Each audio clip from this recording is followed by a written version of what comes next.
In Naruto, we've been introduced to some super overpowered characters, each with various things that make them super deadly, and it's led to a bunch of questions on who are the strongest characters in the franchise, which is why in today's video, we're going to be taking a look at the top 15 strongest characters in Naruto ranked from weakest to strongest, and the criteria for this video is going to be as follows. There will be no Boruto era stuff factored into this list outside of Naruto chapter 700 and Naruto Gaiden, which was promoted as being Naruto chapter 701 to 710. We will also include different versions of the characters because there are power creeps between the different versions of characters, so some characters will be on this list more than once. We will also consider not just combat feats, but overall danger level and a character skill set and narrative statements for the potential placements of characters. Finally, for anyone wanting a top 15 for Boruto era characters, if we can hit 2,000 likes on this video within a week of uploading, I'll get to work on a video in a very similar format to this video. So jumping right into it at number 15, we're going to be going with Rin'i Sharingan Juubi Madara Uchiha. This version of Madara not only possessed both Rinnegan, but he also absorbed the God Tree for another boost in power, and he awakened the power of the Rin'i Sharingan. Due to having the Rinnegan and 6-pass power, which grants the power of the truth-seeking orbs and the power of flight as a direct result of having the chakra of the 9 BIJU, Madara also has access to all 5 changes in chakra nature and was shown using Storm Release, which is a combination of water and lightning release, and he has truth-seeking orbs which can be used for offensive and defensive purposes, with the orbs being able to nullify jutsu and damage Edo Tensei in a way that it directly negates their regen ability. It's worth noting that this version of Madara is significantly stronger than the Madara who fought against 8th Gate Guy, though he did suffer heavy injuries as a result. He's stronger than the one Rinnegan Madara who Hagoromo once stated was beginning to approach his level of power, with Hagoromo who stated that to Naruto was in possession of 6-pass Senjutsu, evident by the truth-seeking orbs that are floating underneath them. This Madara can also use infinite Tsukiyomi, which we've seen only Sasuke's Rinnegan Amp Susanoo is able to actually shield from the effects of it. This same Madara, also due to having the Rinnegan, can use all basic 6-pass jutsu that every Rinnegan user has access to, but he can also use his Limbo clones, which cannot be seen without the Rinnegan and cannot be physically touched unless a person has 6-pass chakra, and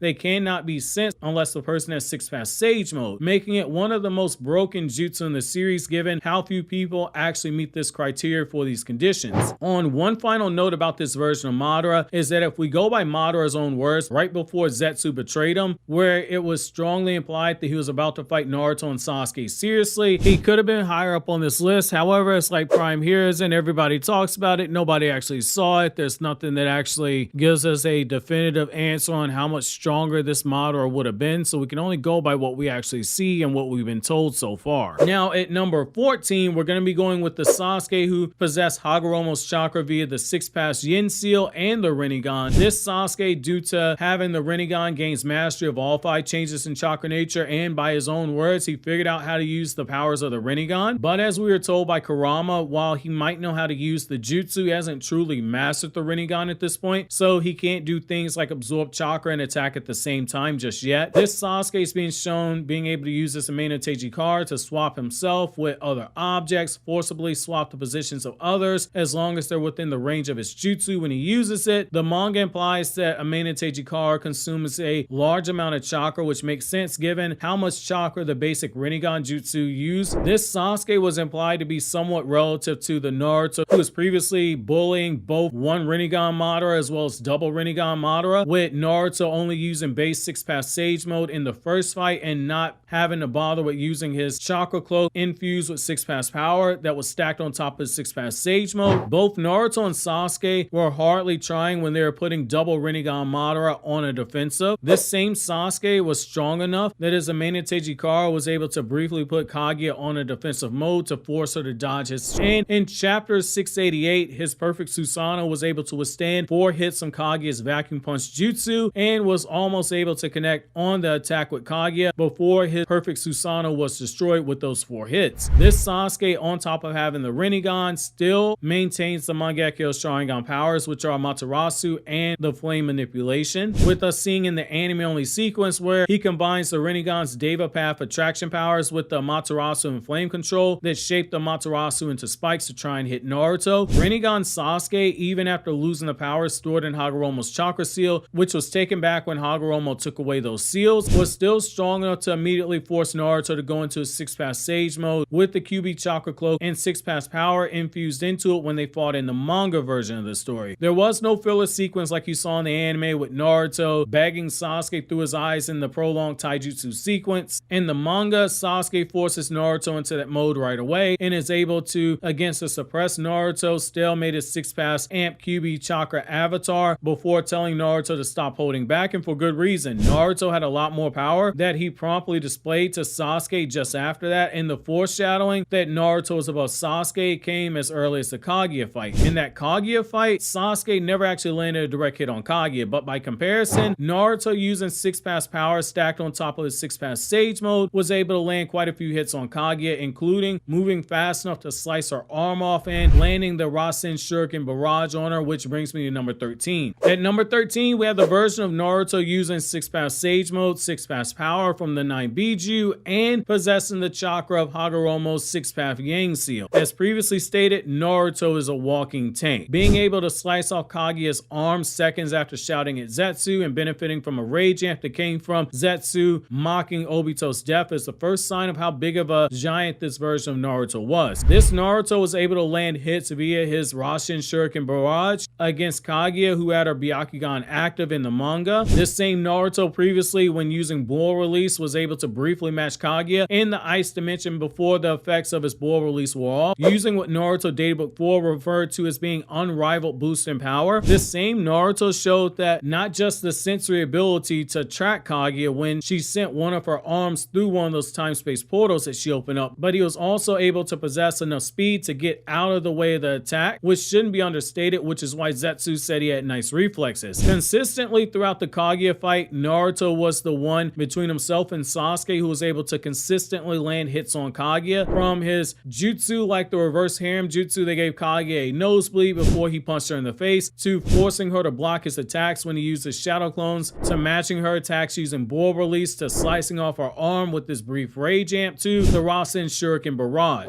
Even after Hagoromo took back his chakra seal, this same Naruto was able to easily match Sasuke, who was using killing intent, and once Sasuke told Naruto to get serious because he'd die if he continued holding back, Naruto was still able to match Sasuke's attacks. This Naruto, due to having 6-pass power, which is the collective of the power of the 9 BIJU, also has a truth-seeking orbs which can nullify jutsu and cause lethal harm to whoever it hits. He also has access to each of the jutsu that the 9 BIJU have and can incorporate their chakra natures and Kekkei Genkai into his attacks, as first shown when he combined Magna Release with the One Tails and the sealing jutsu of that Magna Release into his Rasengan, and then later on used Bull Release against Kaguya and the Rasen Shuriken barrage to use the chakra of the 9 BIJU. This Naruto, due to having 6-pass power, possesses understanding of all things chakra, and the sudden increase in knowledge is so great that someone as simple-minded as Naruto, who isn't the most eloquent with his word, was unable to explain how he's able to make Kakashi a new eye or bring Obito back from what Obito implied was death in the manga. He also possessed 6-pass Sage mode, which is a different power from 6-pass power itself. 6-pass Sage mode is a mode that Hagoromo specifically gave to Naruto, which the databook calls a reward for Naruto's ironclad faith and the guts to never give up. This mode is identified by Naruto's eyes having toad slats and fox slits without the orange pigment rings beneath the eyes, which some people still get confused with KCM2 and that moment when Naruto confronted Nagato and Konan. A close look at those eyes in both of those forms notes that Naruto still had those orange pigment rings underneath the eyebrows, whereas 6-pass Sage mode, which is what he used when he kicked away the truth-seeking orb to save Guy, it does not have those rings. Now, this is a form with a unique advantage over regular Sage mode because normal Sage mode usually requires the user to draw in nature energy in proportion to the amount of chakra that they possess, but 6-pass Sage mode allows that limit to be bypassed. So this brings me to number 12, which is going to be the first version of Kaguya, because there will be 2 versions of Kaguya on this list. This first version is the one that emerged from Madara's body. This Kaguya was so powerful that when her chakra began to emerge from Madara's body, despite having the God Tree and the regen abilities of the Ten-Tails Jinchuriki, the chakra was swelling up so fast inside his body that it nearly exploded. In Naruto chapter 679, Naruto literally states this incomplete version of Kaguya, who hadn't even emerged, was now stronger than a Ten-Tails Jinchuriki, which Naruto's most recent comp would have been 3-eyed Madara with the God Tree absorbed. In the same chapter, once Kaguya is fully emerged, Sasuke directly states, Not only is Kaguya far stronger than Madara, but he also goes on to literally state that he cannot believe a person this powerful even existed, which, considering Sasuke was just in the presence of the Sage of Six Paths, is absolutely wild. But Hagoromo directly lets us know in the manga that Kaguya was stronger than him, saying that his mother possessed power like none other. This Kaguya has several instant killing jutsu, such as the Bone Ash Jutsu, which will kill any person who's hit by the attack. She possesses the Byakugan, which has near 360-degree field of vision, and the Rinne's Sharingan. The fourth data book states that Kaguya can use all 5 changes in chakra nature, and we know she can use yin yang release because of her expansive truth-seeking orb. Kaguya was powerful enough to create multiple interconnected dimensions, including dimensions that we see in the one-shot manga chapter the day that Naruto became Hokage, when Sasuke is shown traveling through them. Kaguya's dimension was shown with stars and a sun. She can manipulate the chakra in her hair to make it into a weapon or to restrain her targets. Her main Minaka is an ability where she can replace the world around her by transporting people to one of her time-space dimensions instantaneously through it. Though it does use a ton of chakra, she does so in such a quick manner that Kakashi was certain it was a genjutsu when he was first caught inside of it. She's able to open up a time-space dimension in order to transport herself to other locations. She can send her murderous Bone Ash Jutsu through one of those pocket dimensions to attack the enemy, pull her enemies through the portals. We see in chapter 682 that the speed in which she's able to do so was enough that even Sasuke, someone who possessed the Rinnegan, was caught off guard by it. She can also summon chakra arms that are powerful enough that only needed 4 hits in order to destroy Sasuke's perfect Susanoo, and she was able to wipe out a large number of Naruto's 1000 shadow clones while casually using this jutsu. Kaguya also possessed the ability to absorb ninjutsu, similar to what we've seen other Otsutsuki we've met in the series, especially in the Boruto era. As shown when Sasuke used Amaterasu on Kaguya in the lava dimension, she outright absorbs it. Kaguya's durability is also really underrated. The fact that in the manga she was able to tank Naruto's Rasen Shuriken Barrage is pretty impressive as well. With that same jutsu, had anyone else been hit by it, it would have been an instant kill. Now at number 11, we're going to be using another version of Sasuke. This version in particular is the version of Sasuke who fired off Angel's Arrow. This Sasuke pulled off a chakra control feat that was literally stated by Kurama to be something on the level of the Sage of Six Paths, which is impressive given Sasuke's Rinnegan was still brand new and he was still learning to use the Rinnegan as it went on. He used his perfect Susanoo as a container and drained all the chakra of the 9 BIJU into his Susanoo, which was then redirected into a lightning release chakra blast. This is an even crazier amount of chakra when you realize that Naruto actually countered this attack with Rin release, which is superior to lightning release, and Sasuke was still able to stalemate Naruto's attack. The shockwaves from the cataclysm that were created were enough that it could be felt 3 small countries away by Sakura and Kakashi, who were back on the battlefield where the 4th Ninja War took place, whereas Naruto and Sasuke are fighting all the way over in the Land of Fire at the Final Valley. At number 10, we're going to be going with the Naruto used the Six Paths Ashura avatar to counter Sasuke's Angel's Arrow. The 2 Kurama Shadow Clone avatars Naruto made merged together to make a 3-faced and 6-armed Kurama avatar, and it makes a 6-pass power amp Rasen Shuriken in one arm, and then makes a Biju Dama Rasen Shuriken, and this attack is literally amped up with what Kurama says is literally all the nature energy in the area. And when it's countered, Sasuke's Angel's Arrow, not only did it make the same cataclysmic shockwaves, but the resulting explosion was enough that it directly knocked Naruto out of his 6-pass Sage mode and the 6-pass power that comes from focusing the chakra of the 9 BIJU into Naruto's chakra cloak, and left both Naruto and Sasuke struggling to stand back up onto their feet. And just using a bit of headcanon, I think this is the moment where Naruto's other 3 truth-seeking orbs were destroyed, because the chakra blast was just that crazy. Now at number 9, we're going to be going with double Mangekyo Sharingan Kakashi, who was able to use this power because Obito's soul connected to Kakashi by traveling from the leftover chakra in his ashes and flying into Kakashi's eyes and loaning Kakashi the power of Obito. This Kakashi is merged with Obito's chakra and has access to a perfect Susanoo, and is able to use both the long-range Kamui to snipe his enemy and use the close-range Kamui to make himself intangible to attacks, making him damn near untouchable except for when he makes himself tangible to attacks, and his Kamui speed was enough to teleport Sakura above Kaguya without Kaguya realizing until just before Sakura hit her and broke her horn off. He's also able to use small bits of Six Paths power that Obito still retained, and he added it to his Raikiri instantaneously and was able to use this Kamui Shuriken that can transport whatever they cut to the Kamui dimension. This Kakashi is broken enough that it should be worth noting that not only was he the only other person besides Six Paths Chakra Mode Naruto to land a direct full frontal hit on Kaguya, but he even did more damage to Kaguya than Naruto's BIJU Amp Rasen Shuriken Barrage, because Kakashi had her leaking out gallons of blood like she was at a blood bank, and this is after he outright speed blitzed her before she could react. This is even more impressive when you consider the fact that Kakashi did this to a much stronger version of Kaguya than the one we saw emerge out of Madara's body and fight Naruto and Sasuke at the Ice Dimension. Now this brings me to number 8, which is going to be TENSEIGAN Chakra Mode TONERI. Now this one's tricky for 2 reasons, and I ask you to bear with me. Number 1 is the elephant in the room, which is that a lot of fans believe that TONERI is fodder because they don't realize how much stronger Naruto got following the 4th Ninja War. But this is also because of the promotional material where it's directly stated that TONERI was the strongest enemy, and in other promotional material for the movie, it was stated that his power was similar to Kaguya's. That's going to be on you to decide which version of Kaguya you think this applies to, because there are 2 versions of Kaguya that we see in Naruto Volume 71. The one who emerged from Madara's body and the one who powered up just before she was defeated by Naruto and Sasuke. TONERI's TENSEIGAN Chakra Mode is pretty cracked though when you look at it, being strong enough that a condensed blast from a focused TENSEIGAN Chakra Mode into his palm was enough to blast Naruto on Earth after Hinata went with TONERI, and it left a crater on the ground even bigger than the BIJU Damas we saw the Ten Tails leave behind in the 4th Ninja War, and the shockwave from that attack went from Earth all the way up to the moon, and it shattered part of the husk of the moon. We saw this TENSEIGAN Chakra Mode TONERI when they fought on the moon, slice the moon in half with his chakra sword. He is in possession of several truth-seeking orbs, and when he spins them around, he can make a giant vortex that directly matched Naruto's planetary Rasengan in power, and it cracked the husk of the moon when these two combined in force. However, in the battle with TONERI, Naruto didn't have to use his 6-path Sage Mode to defeat him, being strong enough that Naruto was able to beat him using KCM2 and being able to hit him so hard with a fully focused hit that TONERI was unable to move, and it knocked him out of his TENSEIGAN Chakra Mode. But that's less of TONERI being weak, and it's more of how strong Naruto got just after 2 years of training. At number 7, Kaguya is back on this list again, but this is the Kaguya who, after she prepares the expansive truth-seeking orb and she stabilized the BIJU chakra, and after she absorbed as much of the chakra from the shinobi in the other dimension on Earth who were placed under the infinite Tsukiyomi, Zetsu straight up tells us as the audience that Kaguya has gained more power, with him saying, quote, "She's gained more power, both her power and her speed are exponentially greater than before," end quote, meaning this Kaguya is several times more powerful than the one we saw prior and stronger than any other version of Kaguya who Hagoromo would have been aware of. At number 6, we're going to be going with KCM2 Naruto from Naruto the Last. Before we get into the why, it's important to remember one key thing a lot of people tend to overlook when discussing this version of Naruto. This version by default is stronger because this Naruto now has both halves of the Nine Tails in his body. Think of everything you saw Naruto do during the 3-day span of the 4th Ninja War, and imagine at a bare minimum 2 times that. We know based off of the light novels set between Naruto chapter 699 and chapter 700 that both Naruto and Sasuke made it a point to continue training after the 4th Ninja War and after Sasuke was released from prison, because both of them were spooked by the battle with Kaguya, by the fact that someone this powerful needed an army against some unknown threat at the time absolutely spooked them, and they began training with Kaguya as a benchmark. Given we have more than one statement both from the promotional materials that TONERI was stronger than Kaguya or at a power level similar to Kaguya, even if you believe that the Kaguya who powered up before she got sealed away is stronger than TONERI, if we go by the similar power level statement, it's an amazing leap in power given how big the gap was between himself and Kaguya in Naruto Volume 71 and where he is at this point in the timeline. It's a huge glow up, and the fact that he didn't even need to use 6-path Sage Mode to win this fight is a very telling thing, which contrary to a very mistaken belief by a lot of fans, after Naruto lost Hagoromo's chakra seal, he still maintained 6-path Sage Mode, and the seal is not required to use 6-path Sage Mode or 6-path power, which is the power of the 9 BIJU being used simultaneously. At number 5, we're going to be going with the last era Sasuke for 2 reasons. 1, we never saw Naruto use 6-path Sage Mode during this time. While we never saw it, the power itself was never ever used during this timeline because there was no threat level that required Naruto to power up to that point in power. The second thing is that the Rinnegan era last Sasuke should be stronger than KCM2 Naruto. I don't think anybody debates that, but he's weaker than 6-pass Sage Mode Naruto in the same era. This is a Sasuke who, like Naruto, spent the last 2 years training with the express intention to fight someone as strong as Kaguya and win that fight. In the novelization for Naruto the Last, the narrator literally called Sasuke the strongest of Kakashi's students, and given that at that point in the time, Naruto is fighting using KCM2,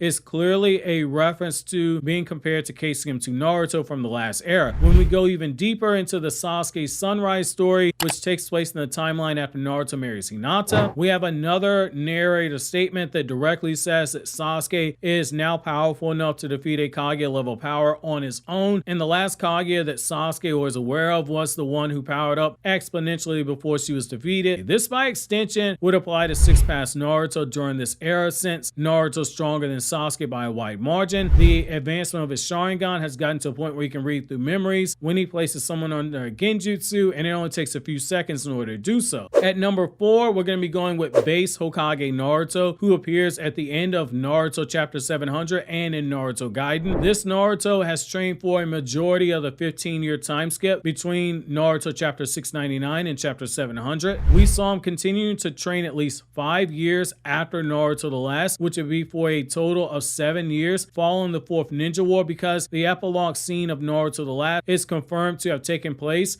when Boruto's 5 and Himawari's 3, because Studio Pierrot released their character model sheets for Boruto and Himawari, which had their age listed on them. In the epilogue, we see Naruto still continues to train whenever possible. Given that Naruto doesn't become Hokage until a couple more years after this takes place, we can say at a bare minimum, Naruto trained for 9 out of those 15 years following the Ninja War, which is more than enough for him to be at this point in the list. Now, at number 3, we're going to be going with Sage Mode Hokage Naruto. We saw this version of Naruto in Naruto Gaiden, and while we didn't see him fight in this mode because Orochimaru was not viewed as being a threat anymore, we do know how much more powerful base Sage Mode makes a person. This Naruto now has much larger chakra reserves due to now having both halves of the QB chakra, and through his own training that took place where his chakra levels raised. By default, Naruto's base Sage Mode is now stronger because he has a larger chakra pool, which means he can draw in larger amounts of nature energy because he has more chakra that can balance out the nature energy he absorbs into his body. Because as a reminder, you have to balance out nature energy that you draw in with your own chakra, as we're told in Naruto's manga. Now, at number 2, we have the Sasuke who appears at the end of Naruto 700 and the Sasuke that appears in Naruto Gaiden. This Sasuke has had an additional 13 years following the events of Naruto the Last, training specifically to fight Otsutsuki level threats, and has been going through the Otsutsuki dimensions. This version of Sasuke has grown mastery over his Rinnegan, gaining the ability to use dimension travel via an unnamed jutsu, which means he unlocked this power at some point after Naruto got married. This Sasuke is more proficient using the basic 5 chakra natures, since the Rinnegan gives user understanding of chakra and mastery of all 5 changes in chakra nature. 13 years of training is more than enough time to leapfrog up to this level, and it's consistent with the power cliffing that we've seen in the franchise. At number 1, we're going to be going with 6-pass chakra mode Hokage Naruto. While people like to point out the Boruto movie data book and the Naruto the Last data book where the fan translations say that Naruto and Sasuke equal in power, it's really important to remember that the Japanese to English translations, they don't translate word for word verbatim because of how context heavy Japanese is. I've spoken to a couple of translators who I trust, and the translation they say that they would use is that Sasuke's strength is comparable to Naruto's. Comparable doesn't necessarily mean equal. Comparable is more like saying you're in the same tier of power. 2 people can be in the same tier of power, and one can be significantly stronger than the other. The main drawback to this version of Hokage Naruto is that his combat senses have dulled due to years of not training after becoming Hokage, and because we don't learn that he starts training again until after the events of Naruto Gaiden, we cannot use that information because that's something we learn in Boruto's anime, and our cutoff is going to be chapter 710 from Naruto Gaiden. Anyway, that's going to be my top 15 strongest characters in Naruto. If you have a character you think should be higher or lower on this list, as always, feel free to let me know down in the comment section below. If you want more ranking videos, let me know which ones you want, and if I like it enough or if I see there's enough interest, I'll give you my thoughts on whatever you suggest.